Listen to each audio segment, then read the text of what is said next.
हरियाणा का निकाय चुनाव दिनों दिन दिलचस्प मोड़ ले रहा है। हरियाणा में गठबंधन के रूप में साझी सरकार चला रहे दोनों दल निकाय चुनाव में आमने सामने दिखाई देंगे। बीजेपी ने जहां हिसार में महामंथन के बाद अकेले चुनाव लड़ने का फैसला लिया, वहीं जेजेपी ने भी रविवार को अकेले ही चुनाव लड़ने का ऐलान कर दिया। निकाय चुनाव में दोनों दलों की टक्कर देखने को मिलेगी। भारतीय जनता पार्टी की प्रदेश चुनाव समिति की बैठक में आज निर्णय किया गया है कि नगर परिषद नगर पालिका चुनाव में भारतीय जनता पार्टी गठबंधन की बजाय अकेले चुनाव लड़ेगी। सभी नगर परिषदों में सिंबल पर चुनाव लड़ा जाएगा, ये सैद्धांतिक फैसला लिया गया है। नगर पालिका और वार्डों के चुनाव जिला इकाई पर छोड़ेंगे। जो जिला इकाइयां नगर पालिका में सिंबल पर जाना चाहती हैं उनको सिंबल की अनुमति देंगे, और इसी तरह से सभी वार्डों में जहां जहां जिला इकाई सिंबल पर जाना चाहती हैं उनको सिंबल पर जाने की अनुमति देंगे।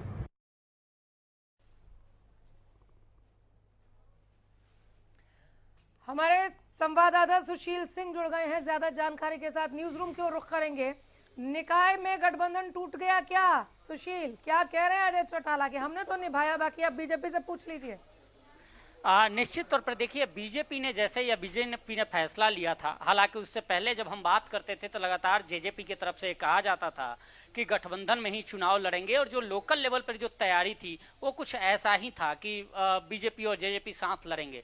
लेकिन भारतीय जनता पार्टी ने जब घोषणा किया हिसार में कि बीजेपी अकेले निकाय चुनाव लड़ेगी और 46 के 46 निकायों पर बीजेपी चुनाव लड़ेगी, जितने भी चेयरमैन हैं नगर परिषद के वो सिंबल पे लड़ेंगे, और साथ ही जो पार्षद हैं वो जो नगर पालिका या नगर पार्षद के जो पार्षद हैं वो नगर परिषद के वो सिंबल पर चाहें तो जो लोकल बॉडीज हैं यानी जो जिला इकाई है वो चाहे तो उन्हें सिंबल दे सकती है, सिंबल पे लड़ा सकती है। जिसके बाद निश्चित तौर पे जेजेपी के तरफ से कई बयान आए। आज ही कल जो महासचिव हैं दिग्विजय चौटाला, उनका भी एक बयान आया था और वो कह रहे थे कि किस तरह से गठबंधन धर्म हमने निभाया था और हमें यह उम्मीद नहीं थी कि हमें अकेला लड़ना होगा। हालांकि जेजेपी के कार्यकर्ता तैयार हैं। उसके बाद अजय चौटाला का बयान हमने सुना तो निश्चित तौर पे साफ लग रहा है कि कहीं ना कहीं आहत जरूर जेजेपी हुई है।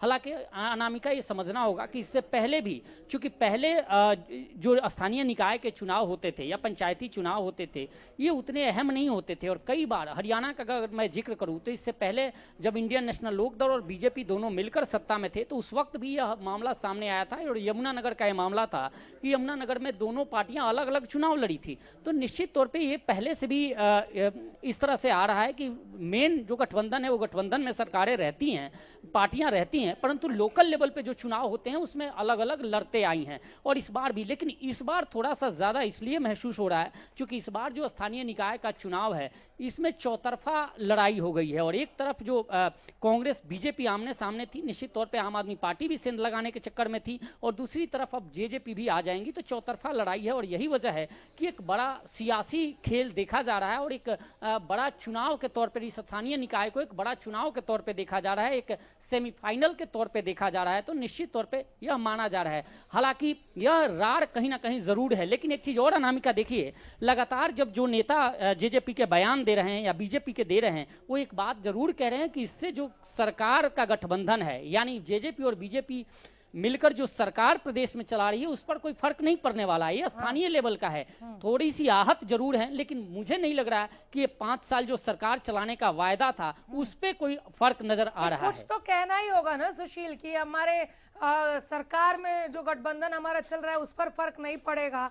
अब ये कहेंगे तो नहीं कि वहां पर भी फर्क पड़ चुका है, दरार आई है अगर गठबंधन में, तो वो जब राज्य सरकार की बात होगी वहां दरार नहीं दिखनी चाहिए, निकाय में वो दरार दिखनी चाहिए, ऐसा तो नहीं होता है ना।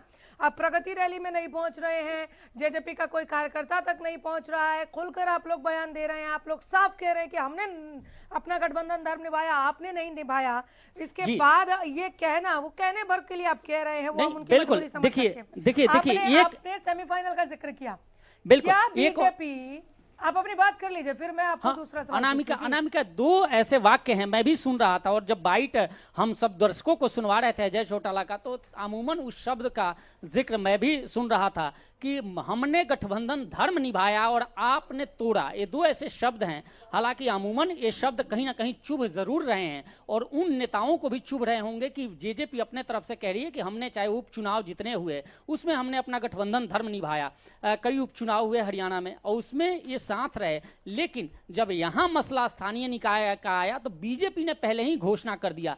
तो ये सीधा तौर पे आरोप है, ये प्रत्यक्ष रूप में आरोप है, इसे देखिए परोक्ष नहीं कहेंगे, प्रत्यक्ष रूप में आरोप है कि आपने गठबंधन धर्म को तोड़ा है, यानी सीधा सीधा बीजेपी पर सवाल है। अब एक और अनामिका मेरे जहन में आ रहा है कि जब स्थानीय निकाय के चुनाव में ये दोनों सिंबल पर दोनों पार्टियां जाएंगी जो स्टेट में जिनकी सरकार है, और अमूमन हमने देखा है कि आरोप प्रत्यारोप का दौर चलता है, उस वक्त देखना बड़ा दिलचस्प होगा कि यह जेजेपी के जो लीडर हैं, जो चाहे वो अजय चौटाला या फिर हम दुष्यंत चौटाला की बात करें या फिर हम दिग्विजय चौटाला की बात करें, अगर पत्रकार उनसे यह सवाल पूछते हैं कि आप इस चुनाव में आए हो और आप बीजेपी प्रत्याशी के खिलाफ, निश्चित तौर पे वो अपने प्रत्याशी उतारेंगे। अगर वहां ऐसे सवाल होंगे तो निश्चित तौर पे इनका जवाब जो होगा वो बड़ा दिलचस्प होगा, क्योंकि एक तरफ तो सरकार में है, सरकार की नीतियों को गिनाएंगे और दूसरी तरफ स्थानीय मुद्दे पर जाकर बीजेपी जवाब दे पाए तो वाकई वो दिलचस्प होगा। बिल्कुल दुरुस्त फरमा रहे हैं। ये सवाल मैंने भी पूछा था बीजेपी जेजेपी स्पोक्स पर्सन दोनों से, आप भी जुड़े थे हमारे साथ पैनल में।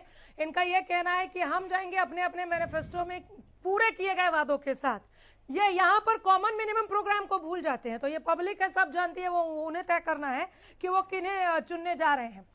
यहाँ दो सवाल बनते हैं। अभी आपकी बातों से जो सवाल निकला है कि इनके भीतर जो, इनके बीच में जो दरार दिख रही है, इसका फायदा आप कांग्रेस या आपको देख रहे हैं क्या? निश्चित तौर पर देखिए, सीधा इन दो पार्टियों में दो फाड़ होने का स्थानीय निकाय पर यह बिल्कुल निहित है। देखिए कि 46 चुनाव होने हैं स्थानीय निकाय के, और ये सबसे ज्यादा उन इलाकों में है जहां कभी ना कभी जेजेपी आईएनएलडी का गढ़ होता था, और अब शहरी क्षेत्र है तो बीजेपी का भी निश्चित तौर पे गढ़ है। ऐसे में 46 निकाय के चुनाव, और जहां दोनों पार्टियों के नेता उतरेंगे चुनावी मैदान में, और यह सेमीफाइनल माना जाता है, तो सेमीफाइनल माना जाता है तो निश्चित तौर पर दोनों पार्टियों पे यह जरूर दबाव होगा कि ये ज्यादा से ज्यादा सीटें जीते। और वहां कहते हैं कि चुनाव में सब कुछ जायज है, चाहे आरोप प्रत्यारोप या शब्दों के तीर, तमाम तरह की बातें होती हैं, और सारी बातें होंगी तो निश्चित तौर पे जो जनता है, जैसा आप कह रही हैं कि पब्लिक है, सब जानती है, तो निश्चित तौर पे पब्लिक जरूर सवाल करेगी। और यह भी अंदेशा है कि जिस तरह से कल रैली हुई है कांग्रेस की और भीड़ दिखी है और एकजुटता दिखी है, उससे साफ लग रहा है कि कहीं ना कहीं ये दो पार्टियों की लड़ाई में कांग्रेस कहीं बेनिफिट न ले जाए। पब्लिक तो इस धर्म संकट में आ जाएगी ना, अगर ये काम भी गिनाएंगे कि हमने ये अमुक अमुक काम कर दिए हैं, तो वो तो पूछेगी ना कि इस काम के लिए आपको वोट दे दें या इनको वोट दे दें। खैर वो वहां पर पब्लिक को तय करने देते हैं। सेमीफाइनल का जिक्र 2 बार हुआ आपकी और हमारी बातचीत में, बहुत अच्छा बोल रहे हैं आप। क्या बीजेपी का ये फैसला, बीजेपी जानती है कि गठबंधन पर इसका असर पड़ेगा, मुंह फूल जाएंगे, लोग नाराज हो जाएंगे, गठबंधन भाई खिसिया जाएंगे, फिर भी खिसियाने का मौका दे दिया कि जी हम तो एकला चलो रे के राह पर जा रहे, अकेले लड़ेंगे। क्या बीजेपी ने ये ऐसा इसलिए किया क्योंकि बीजेपी ये देखना चाहती है कि अगले विधानसभा चुनाव में इनकी जरूरत पड़ेगी या हम अभी ठीक ठाक स्थिति में आ गए हैं? नहीं, बिल्कुल। देखिए अनामिका, इसके पीछे 2 रीजन है, और इसके पीछे एक रीजन ये है कि भारतीय जनता पार्टी शुरू से ही स्थानीय निकाय को लेकर काफी संजीदा दिख रही थी, और इनकी जो तैयारी थी बीजेपी की, मैं लोकल लेवल की बात कर रहा हूं, चूंकि गुरुग्राम के सोहना में भी चुनाव होना है स्थानीय निकाय का, और निश्चित तौर पे वहां की मैं यहीं का जिक्र कर लेता हूं। वहां अगर मैं देखूं तो बीजेपी के जो नेता हैं, कार्यकर्ता हैं, वो पहले से ही सजग थे, और कहीं ना कहीं उनके जेहन में जरूर फीड था कि बीजेपी अकेले चुनाव लड़ेगी, और पूरे प्रदेश में बीजेपी की तैयारी फुल थी। दूसरी तरफ जो करप्शन के, देखिए टू द फ्रैंक, कई नेता पीठ पीछे कहते हैं, कैमरे के बिहाइंड द कैमरा बोलते हैं कि इस सरकार में जो कुछ आरोप लग रहे हैं, चाहे वो करप्शन का हो, बेरोजगारी का हो, या फिर कंपनी में 75% का मामला उठा, निश्चित तौर पे इन आरोपों को अगर किसी और के मत्थे अगर मढ़ना हो तो निश्चित तौर पे जेजेपी बलि का बकरा बनेगी। और ये कहीं ना कहीं बीजेपी उस राह पर चलकर इस चुनाव में दिखाना चाहती है कि हमारी तो तैयारी पूरे स्टेट में पूरी है। 46 के 46 अभी थोड़ा बहुत संभल कर बोल रही है। कहीं ये कोशिश भी हो सकती है कि निकाय चुनाव एक बार हो जाए, परिणाम आ जाए, उसके बाद देखते हैं, लेकिन बोल जरूर रही है।